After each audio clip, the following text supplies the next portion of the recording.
Hello, friends. Welcome back to another installment of Clone X Radio. It's been a few weeks. I had some interviews lined up, but they fell through. I was out with a back injury for a while, but we're back at it. I'm feeling strong, and it's a beautiful day here in sunny England for once. And it's 420 today, so shout out to anyone celebrating 420.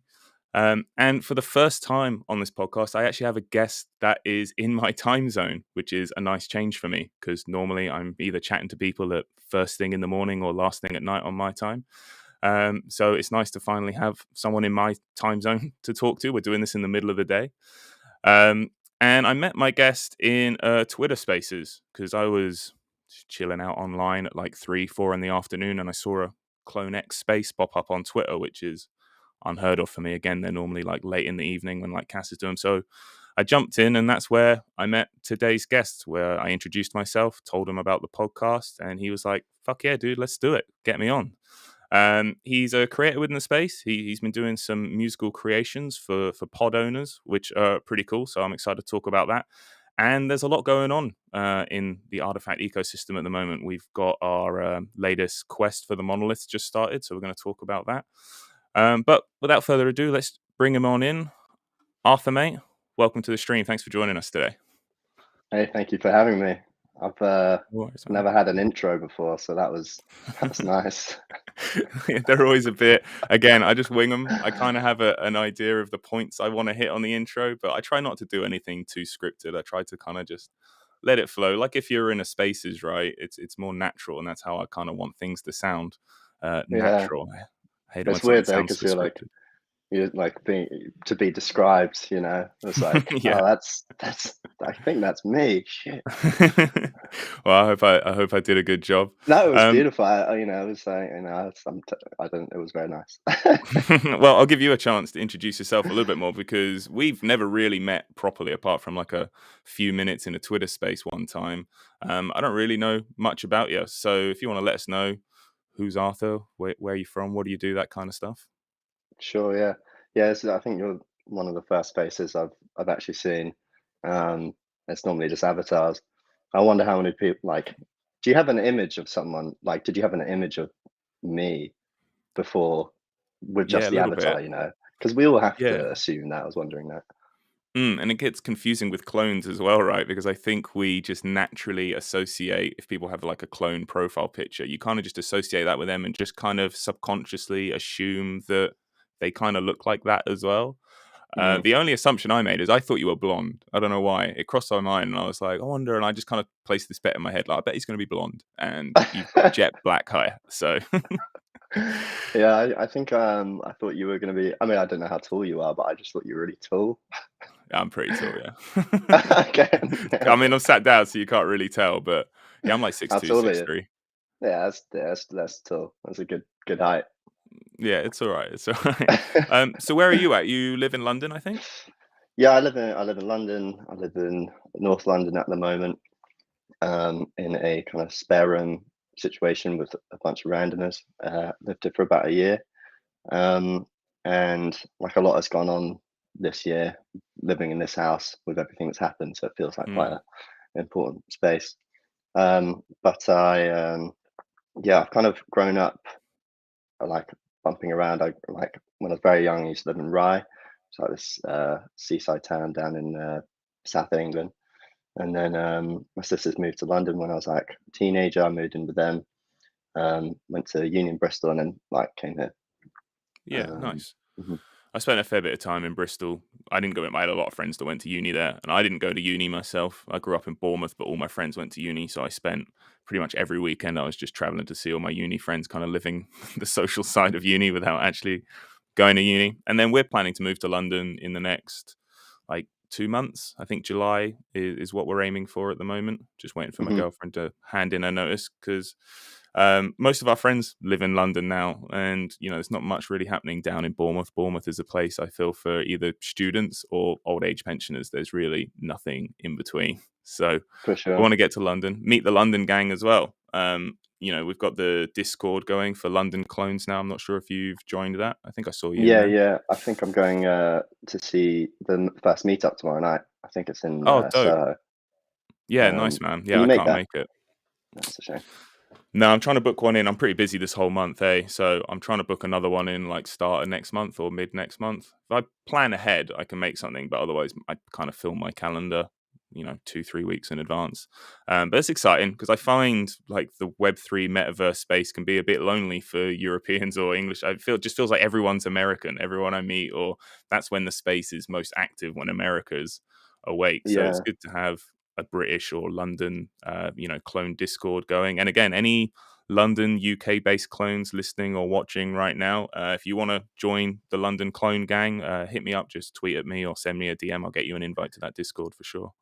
Yeah, I definitely noticed the same thing with England or the US being a lot more active, and I think just due to the number of people and but yeah, it would be cool to get like a daily space going, which was for London people. And I try Mm, to do it. I'm just so inconsistent because I don't know how I'm going to be feeling day to day, and like knowing if I can like host and do all that. Like Cass is so good at just kind of keeping the vibe and having things to say all the time. But we should definitely, I don't know, amongst us maybe organize some way of getting at least 3 people to do it, and then like if one person can't do it, then it's always kind of always rolling. mm. But Yeah, yeah, that's it's a a great great idea. place to meet people. Mm. Yeah, and I feel that like sometimes, I mean, that's a good thing with this podcast is it's not like on a set schedule. I don't have to worry about having a guest on every Wednesday at 7 p.m. or whatever. I kind of just send out the invite and let guests choose whatever time slot picks them, and I'll just upload where and when.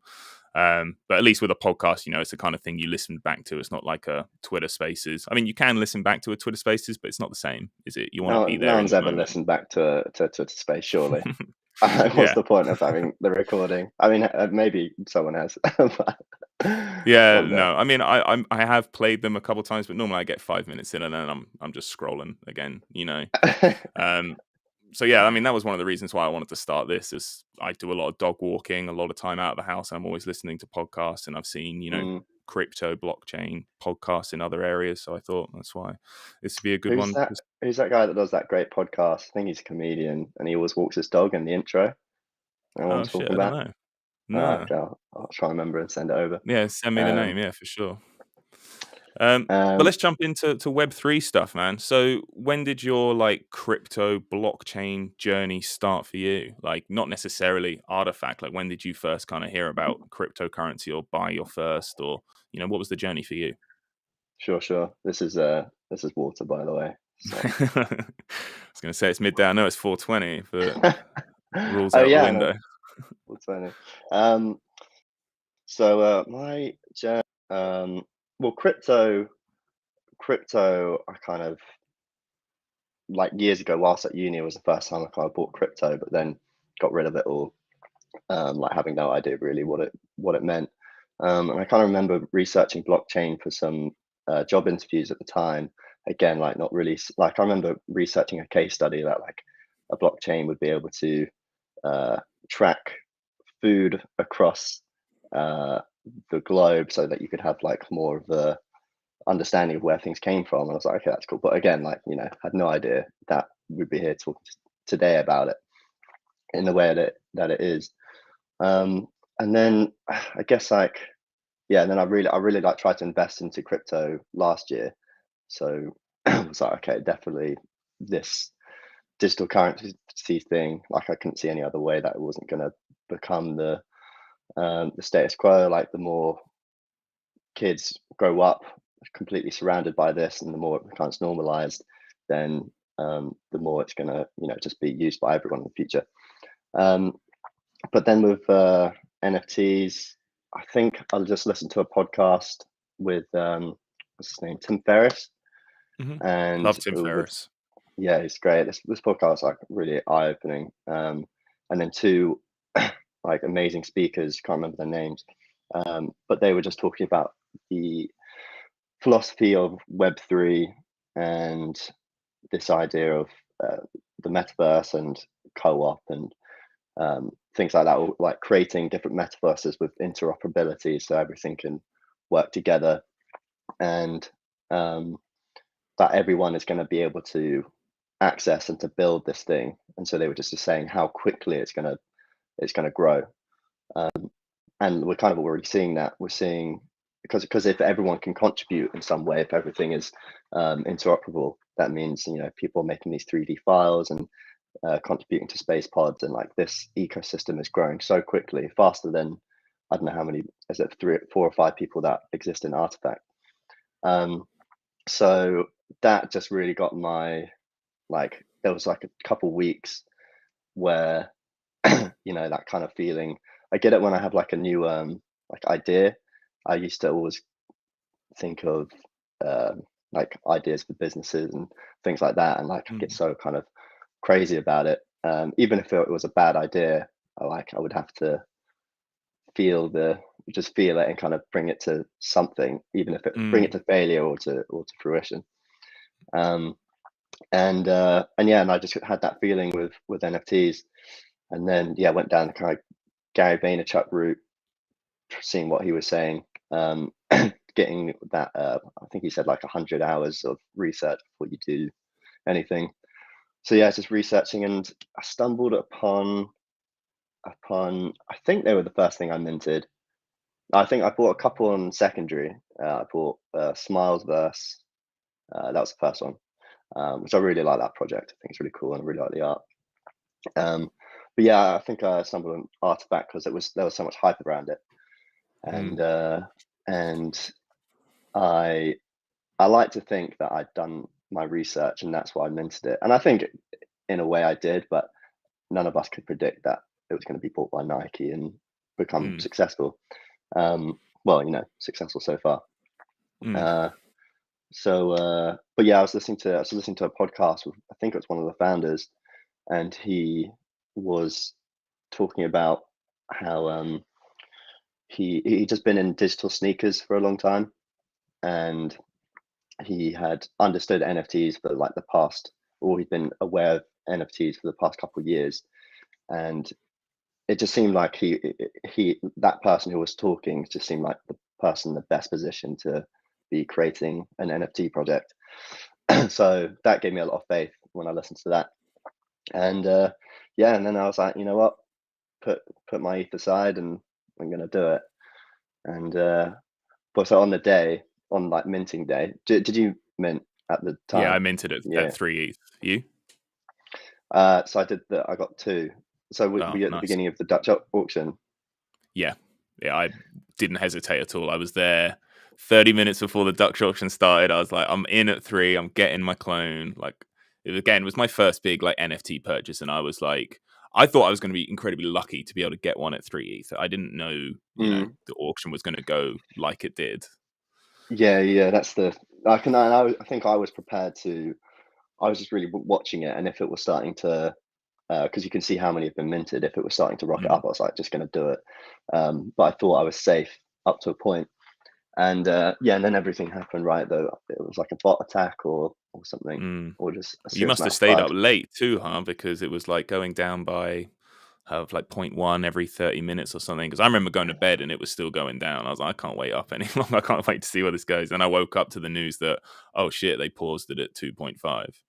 Yeah, I think I did. I think I set an alarm for like in a couple hours or something. I was like calculated when I think I saw like how much ETH I actually had, and I was like, okay, I'll wake up at that point and then make the Yeah, right. decision. I did that for another one as well, which turned out to be an absolute rug. Oh Um, no. but it wasn't as much as the thing you said was fine. Yeah. But but yeah, so then the next day they paused it, right, and the next day um, I was going to meet my girlfriend's sister at the time, with my girlfriend at the time, and I was proper in degen mode at this point. So I like brought my laptop with me, uh, and because I was like, I don't know, part of me knew that this was a once in a lifetime thing, and I'm not going to be polite just for to miss out on this. And thank God I wasn't, because Mm. I was on the bus down, had everything in like my backpack, and then just went on Discord just to check, and then they suddenly were like, "Oh, it's 2 ETH, and everyone has to buy it now." So I like got off the bus, sat on the side of the street in like central London, had to call up my housemate to get my seed phrase so I could get Oh, onto my shit. thing, because like I was like, shit, I didn't know I needed that. Um, and then yeah, and You then obviously minted trust it. your housemate. Yeah, well, I I redid all my I changed my Okay, my sure. stuff, but also I did trust them. It's fine. Um, Yeah. and yeah, and I just sat in the row and minted it, and I was like, oh, I just spent my life savings on a JPEG. Isn't it? But I was like Bit like that. so I was so buzzing. I was like never felt anything. But I think just spending that amount of money on anything gives you that kind of. But it's definitely the gambler's rush. Yeah, So for I sure. hope I don't And make too much money because otherwise I'll be gambling a lot. yeah. Yeah, I mean, it's a very scary entry. I mean, especially for that kind of money, like 2, 3 ETH. Like, at the time, that was, like, the most amount of money I'd ever spent on anything in my life. You know, it cost more than my car. It was so trying to explain it to my girlfriend and, like, my family, because I was so buzzing about this purchase, and, like, ETH was high at the time as well. Like, when I bought it 3 ETH, I think it was worth, like, $6,000. Did we hit that high? It was big. Um and yeah, like you were saying, like life savings, like this is ETH that I've been collecting over like the last 7 years. You know, was a big deal. But again, I was just as confident as you with the team. You know, did my research. I was new into the NFT game, and these were the guys that were the only thing really catching my attention. Um, and yeah, with enough research, I think we probably listened to that same podcast. I did that. I think it was Zaptio on the Talk Too Much podcast is one of the big ones from the founders. And Hmm. yeah, listening to that just got me buzzing for their like vision, because they kind of sold it to me. You know, when I heard digital fashion and sneakers, and when I first heard about Artifact, I was kind of a bit like, I don't get it, but I can see how popular they are. And I'm not big into Are you big into sneakers or anything in the real world? No, No. no, me neither. So that wasn't the hook for me. Murakami was the hook for me. I'm a Murakami fan, so that's how I kind of discovered Yeah, Artifact. And yeah. yeah, the more research I did and the more I heard them talk about this new digital age, and like already I had a very strong understanding of the blockchain. Blockchain is what's fascinated me since the day I found out about crypto and bought my first, Bitcoin, and started learning about Ethereum. Um, 5, 6 years ago, I understood that, yeah, this technology is going to take over. But I just couldn't really understand or see how. And now seeing Artifact's journey and vision, and we are starting to see like interoperability coming to play with, like sandbox assets. And I'm getting this with a few other projects that I'm in. We're getting like sandbox assets and Decentraland assets, and it's all coming from just holding the one NFT. So interoperability is happening, because that was always one thing that I was concerned about. Was all right, interoperability. A lot of people are talking big about it, but how does that actually work in practice? Hmm. How can you have one asset available across all these multiple chains and metaverses or whatever? So it's exciting to see that already happening. I mean, we haven't really got anything concrete yet, but once I feel like at the end of this year, once the metaverse and everything expands, especially with like cyber, you spending much time in pods? Have you got your pods set up? Um, I haven't because I did at the beginning, but I am just so paranoid about losing my stuff that I put it all into a ledger and I just don't connect to anything. And Fair. I need to figure out how, because like it is an asset that I need to learn how to use and learn how to use safely. So I guess I'm Mm. just kind of waiting until there's some safer way of being able to connect and then use your assets, which I'm sure will come at some point, or just as the security improves over time. But for now, it's like it's all in my ledger, and because I've just got one of everything, I just can't risk it. No, man, no, Have I you? appreciate that. And safety first. Yeah, I've got a ledger. Luckily, I've got a couple double ups because I did get a second vial through the airdrop that they did for people that bought at 3 ETH. I got lucky enough to get a second one. You got a Um, second vial, Vial. Yeah, so like a whole new clone. yeah. You got I two sold it clones though. for three. Yeah. That's amazing though. It was, dude. I Congratulations. was buzzing. Thank you, man. Because when the Dutch auction was cancelled, obviously there was kind of a bit of uproar from the community. Yeah. Um, Unnecessary uproar because, like I said, I was willing to pay 3 ETH. I was like, I didn't give a fuck. I paid my 3 ETH. I'm good. And then, as soon as they cancelled it, I was like, oh, I can't believe I paid 3 ETH. And it's like, shut the fuck up. I was going to pay that anyway. Just You know what I flooding mean? hard. Yeah. I mean, emotions were running hot. And Yeah, then yeah. they announced that they were going to do this airdrop, and then I was pumped because I misheard and I thought they said everyone that's purchased but 3 ETH or before is going to get an extra clone. So I was buzzing. Then I found out no, it's actually a raffle. There's only 1,000 available, so I was pissed again. And then like the next day, I found out I won the raffle, and I was fucking buzzing. It was Wow. Oh, unbelievable. it's literally like winning the lottery in a way. Or like if you won that Murakami flower raffle, like it's just an instant, Mm. however much Well, increase. vials are now worth like 30 ETH, which is mad. Did I you sold mine at 11.5. 11 did you know to did you bridge your clone straight away, or did you know to keep it and sell it? Yeah, well, because I got the second vial, I always knew I was going to reveal one, hold one. And my Hmm. initial plan was to hold it until May because they said the bridge will close in May. And I was like, look, I'm in no rush to get rid of this thing. It's like an investment. I can happily hold until May. But then time passed. I was running out of ETH. There were all these other projects I really wanted to ape into. So I flipped at 11.5, and I'm happy I did because I reinvested and like it all worked out fine. Now it's up at 30 ETH, but what you gonna do? You got to sell when you got to sell.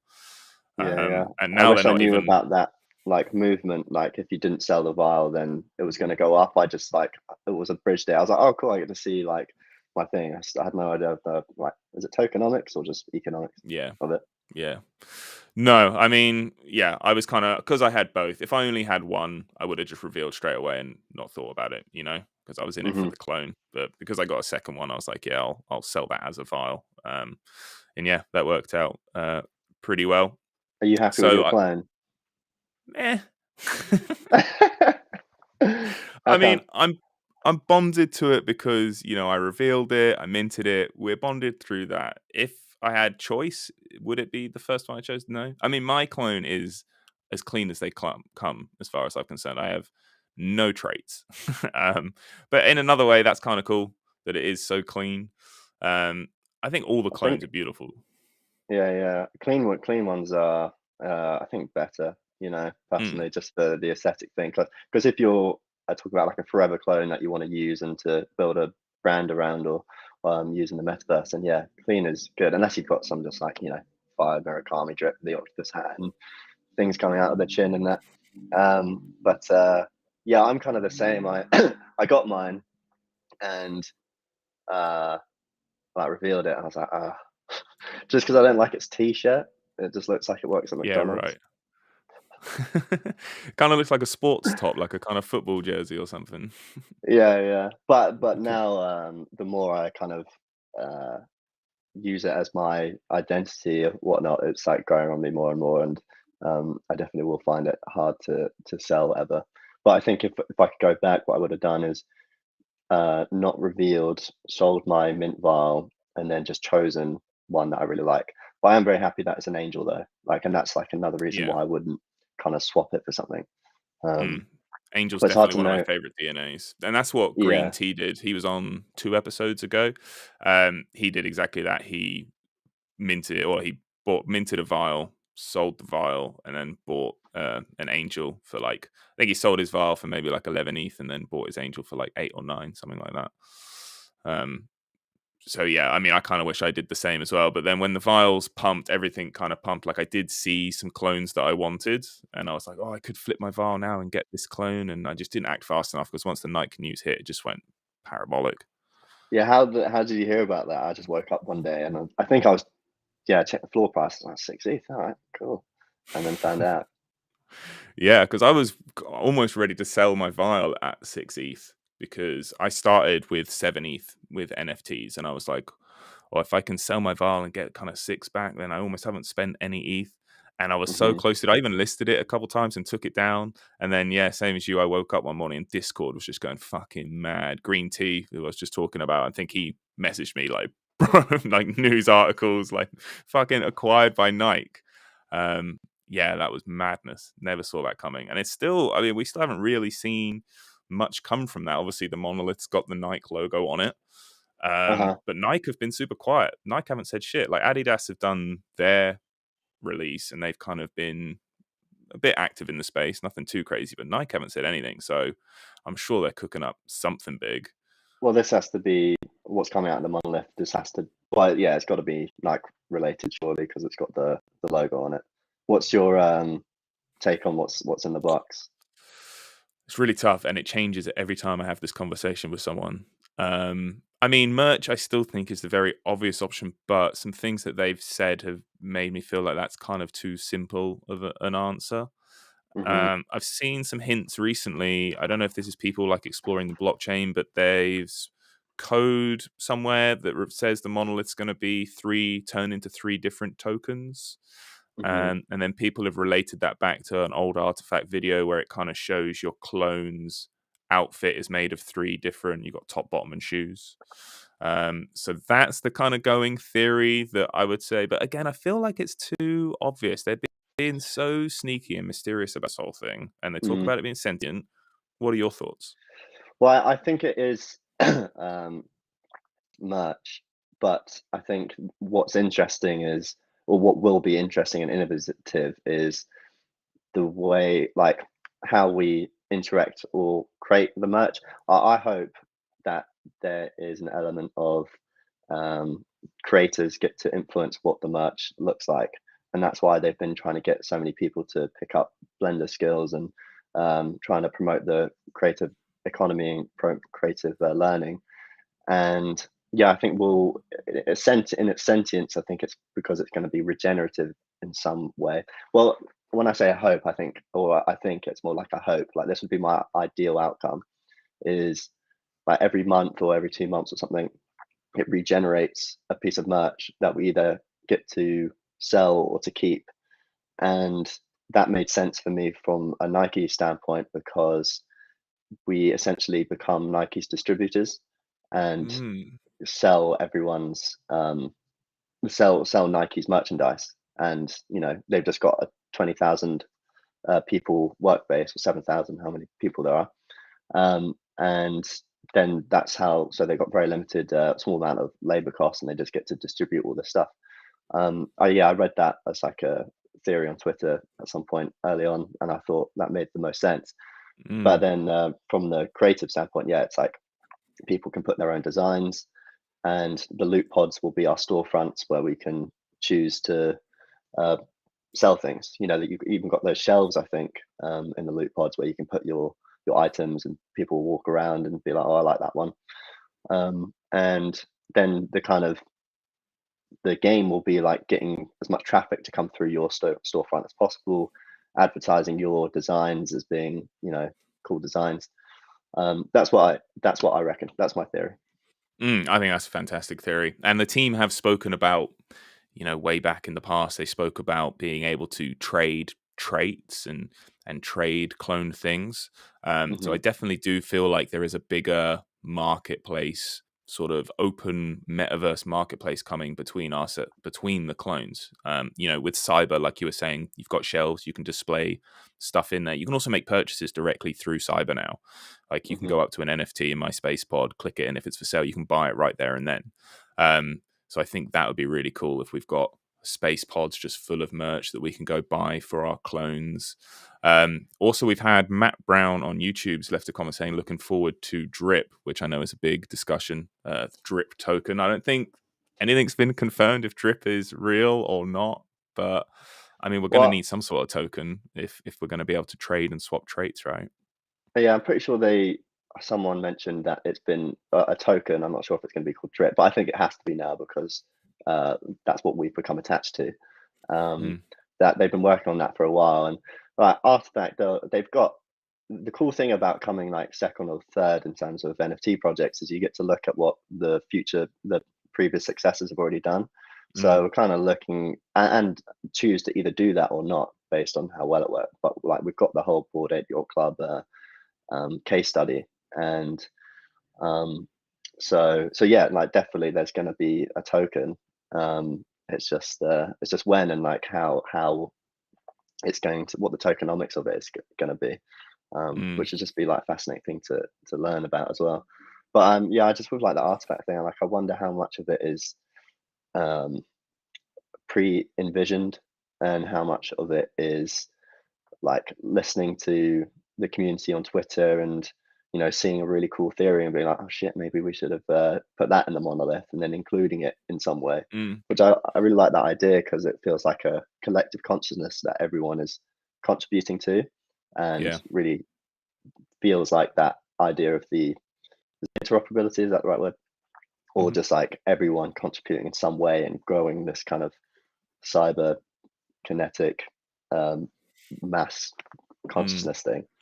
Yeah, that definitely fits like Artifact's ethos, isn't it? You know, they want us to all live in like a fair and open sort of metaverse. And yeah, I agree with you. I reckon they have this long-term vision and they see where things are going, but at the same time, they will chop and change and introduce things as they go. You know, we saw a massive like pull for creators in the spaceports, and I don't think the team ever saw that coming. I don't think they ever imagined community members creating some of these amazing things that they've created, like some of the skins, which are just, you know, one tap to fit and it automatically fits the size. And they Mm, started this whole creator competition.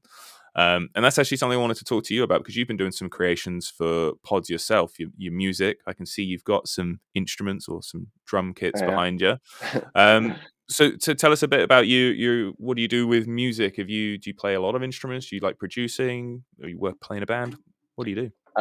So I play keys and drums, and but well, here's the thing. Here's the thing with old me is that I started my journey when, or I truly like woke up to my music journey when I was like 22, 27 now. So at 22, I started playing the drums. So I played like in bands when I was a kid, like guitar and things. Um, and I always think it's like why I didn't carry it on. Sometimes I blame it on like my upbringing or school, whatever. But point is, I kind of didn't really truly find music until I was 22. And then I was just playing drums like every day. I became completely obsessed. Um, and but I was still working in my kind of tech consultancy job, which I was doing until about like last year. Um, and yeah, so I was like drumming, and then I started to produce a bit and play keys, and then I went to my drum teacher, and she said that, you know, if I wanted to like teach drums, then I could do that. So I quit my job that day.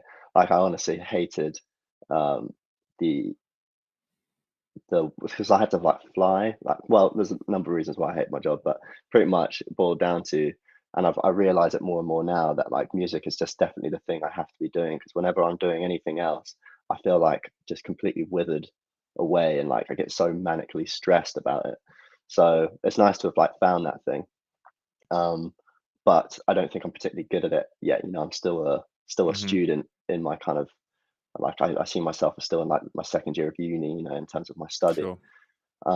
So I'm just working at like just getting good at the craft and working on that every day. So yeah, just playing Fuck yeah, keys dude. and making beats, and then I just thought like um, whilst I'm developing that, I can just give away, you know, beats that I make um, as NFTs. Like I'm not asking for any money or anything. I just kind of want to, Yeah, dude. I guess, increase my awareness and presence, and then at some point when I feel like I'm ready to monetize or that I feel like the music is of a worthy standard, then I'll do that. But I just feel like all that will kind of will just happen naturally.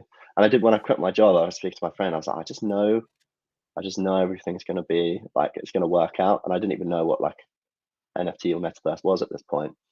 But it's Mm, just funny how sometimes the path is kind of predetermined or decided for you. mm. Yeah, dude, I respect that so much. I mean, you're at that age as well. I'm 31 and I quit my full-time job when I was, I guess, 28. After working in an office for like 5, 6 years, and like, you know, I'd worked way up through the ranks. It was a decent job. I was managing a team of like 30 people and I had all the extras that come with a corporate job. But man, just fucking working that corporate job all day, every day. It's like, you know, I have my artistic passions as well, similar. Like, I'm not musically talented, but I love filmmaking and not to a high level. You know, I just love grabbing a camera and making dumb fucking videos for the internet or whatever. Or I like doing podcasts and live streaming. And yeah, I got to the point when I had this opportunity. So I was living in Australia, met my girlfriend, wanted to move to England. So I had this opportunity to quit my job, move back to England, and just really focus on what I want to do. So I haven't worked a full time job since then.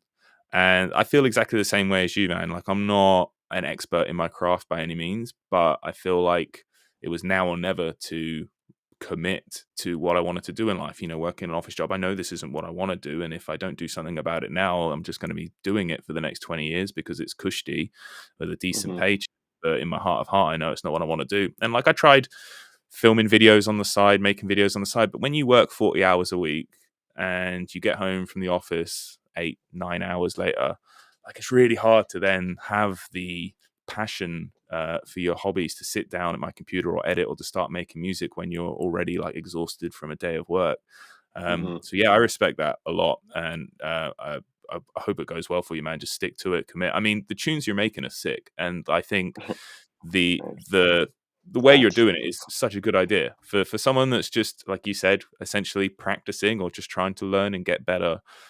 To make these NFTs for people in our community for their space pods, and it comes with artwork as well. And the beats are just sick for the space pod. So I have mine right in my space pod. When you walk in, it's the first thing on that wall. So as you walk in, it's at its loudest. And then I have the distance set up to max. So wherever you are in the space pod, you can hear it. And the vibes are just immaculate because they're chill beats. Like, they're the right length. And tell us about the artwork, because I saw it says it's like generative artwork. So how do you do that? Sure, it's nice of you to say those nice things as well. Thank you. Um, No, no worries. but I'll get to the art. But yeah, in terms of the job stuff, um, moving away from a corporate job, and we both kind of had that experience. It's just like I just don't want to, like, you get one life, and I don't want to. And like when I was at work, I was like be writing drum patterns in my notebook rather than studying like how to code, which I should have been doing. And like I enjoyed the learning experience of jobs and things, but at some point, if you're not truly invested in the craft of what it is, there was like as soon as I could get by in my job just by doing, like, I just figured out how to do the least amount of work possible and still kind of survive. Then like that's just no, for me, that's just no way to live my life. Like I have to be completely, um, I am quite obsessive about things. Like I have to do it. I have to make my whole life it. And like I saw people will say like you're not going to be great at anything unless you're like putting all your, like, even your dreams, like even your just like any spare thought into it, and it kind of, that's when it's something becomes really Mm. I don't know, cool. So yeah, like I just feel like for who I was at that time, it's just like, yeah, got to do it. But on the art, so luckily I moved into this spare room situation, the house I'm living in now, and a man called Eggerman moves in downstairs from me. Fantastic, genius developer man, and he showed me his like PhD thesis, and he's like an architect slash developer, and it was just this kind of evolving um, piece of art that I'd never seen before, Mm. and um, what it is, like, I can't describe the technical, but the way it works is like it reads patterns. So you give it a large data set, this like bit of code, you give it a large data set. So I just put everything that I like loved art wise into the data set, um, and which was like a fun exercise as well. So like learn about a few more, or learn a bit more deeply about art. And So you put that in, and then it creates like lots of different frames, and it's it's like learning over time. The code is like learning what the patterns are, what the colors are, and then grouping them in certain ways. And I asked him like, how do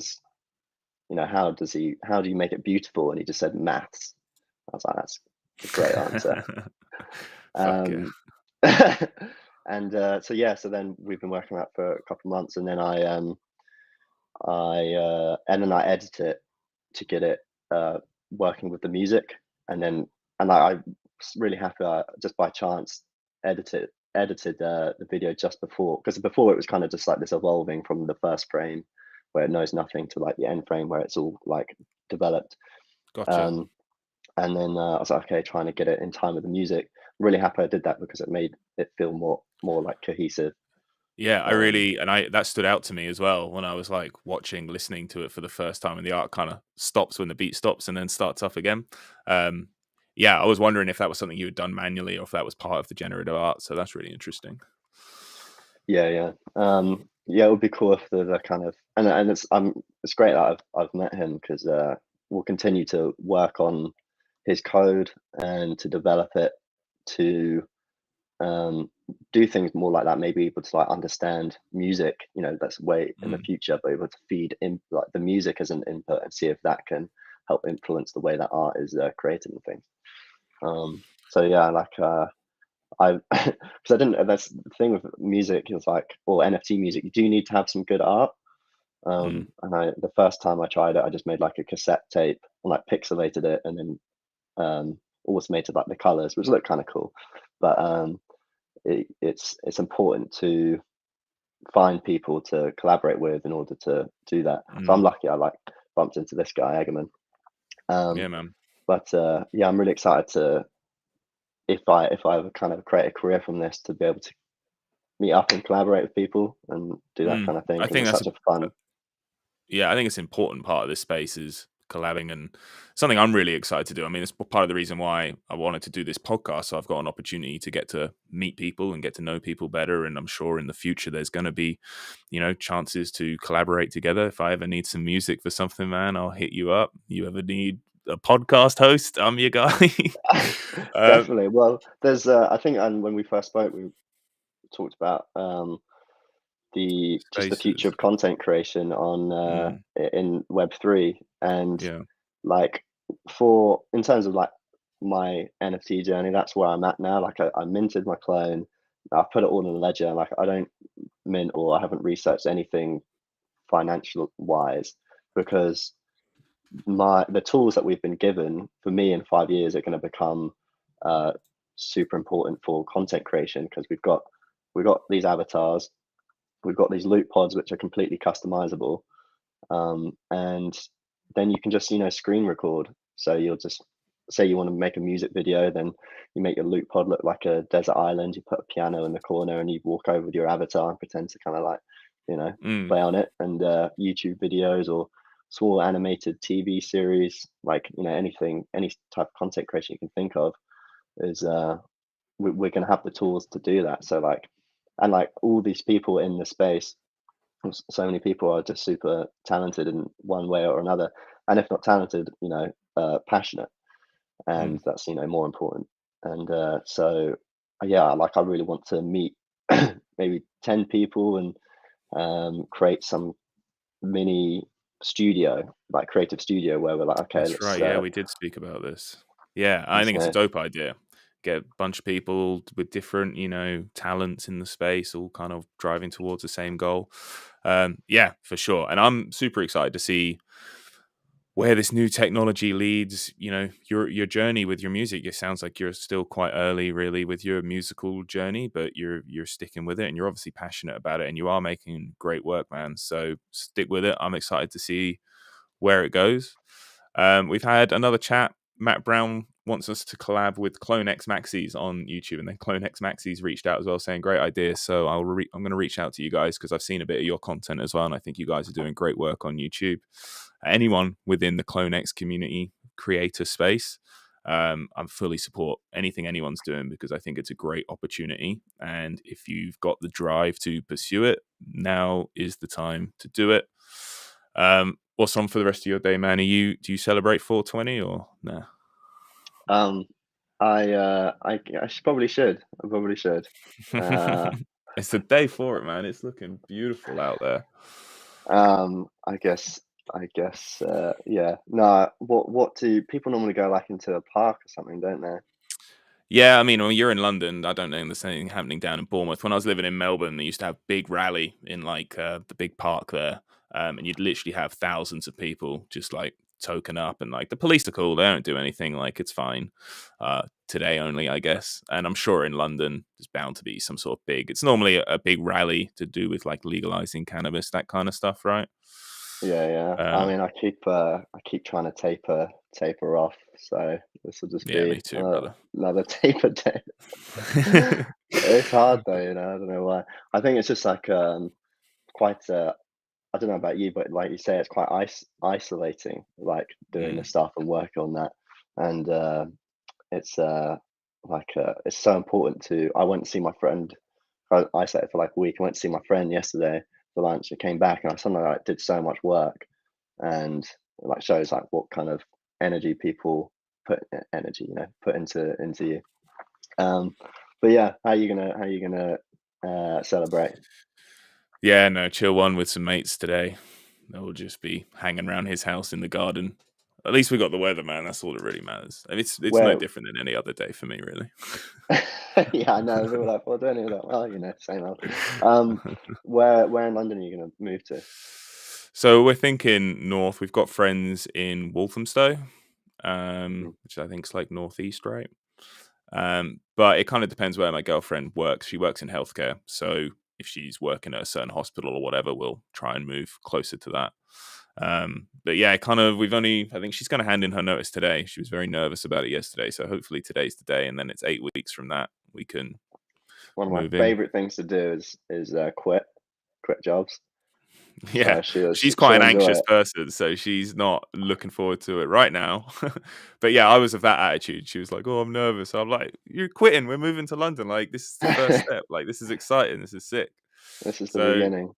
Yeah, I yeah, once I can't I wait. actually quit the same job twice, and because I got sucked back in during COVID, but I just used the All same right. resignation letter that I used the first time, just changed the date and Change just the sent it date. back off. That's fucking quality. Well, hopefully we can meet IRL soon, man. Have fun at the clone meetup tomorrow. I wish I could be there, but maybe in a few weeks' time we can do one. Yeah, So for say sure. hi to the rest of the clones Hopefully for get me. it like happening more consistent basis once we know each other a bit better. Yeah, man. I think now the Discord's going. I mean, they already met up last week for like chicken wings, and they're meeting again this week. So I feel like once we have a big enough group going, yeah, I feel like weekly meetups are probably going to be inevitable, which would be sick. Matt Brown, Arthur's drinking wine in the morning. Yeah, that is a pure bottle of wine. No, he told us it was water at the beginning of the stream, guys. Yeah, Don't worry. He doesn't have I a wish it problem. was wine I though. hope not. Or maybe he does. I got more issues than Vogue. Cool, man. Well, thanks you so much for doing this, man. It's always fun meeting new people, having new guests on. For sure, it This will was really be fun, and maybe in future, like if you ever want to do it again, it would be really fun. So yeah. yeah, Cheers, we'll man. Well, do. let's talk about doing some spaces because I think that's a great idea. If we've got a little group of 3 or 4 people that are willing to sort of share the spaces workload, get a little UK/EU spaces going during the day. For sure. Um, I'm I've got keen. that. Let's definitely do that. And there's also a friend that he lives in Singapore, but we've kind of have become connected and working on stuff together. So yeah, we were trying to do spaces every day, and but yeah, to have like a third would be really good, just to keep the ball rolling. So yeah, Yeah, let's do man. it. Super keen for that. Thank you to anyone watching and listening. We've got a few people watching on YouTube today, so I greatly appreciate that. The podcast will be live across all the major platforms within the next 24 hours. And I've got a couple of guests lined up over the next couple of weeks as well. So looking forward to having them on. And if anyone else would like to join us and come on, reach out to me. Invitations are always open. Love to have you here. Is this going to be But on until next HBO? yeah, HBO, yeah, Disney Plus, Prime mate. time. I'm going for the big leagues. Maybe in the One day, I'm future, man. sure. For sure. For What's sure. his name? Joe Rogan. He got that Spotify deal. I'm going for HBO. Yeah, I'm going to be good. HBO's first ever podcast. Good to think strategically about these things. Yeah, Joe Rogan ain't got nothing on me. All right, Arthur. Really appreciate you joining us, bud. And guys, we'll see you Yeah. in the next episode. Thanks again. Bye. Cheers. Thank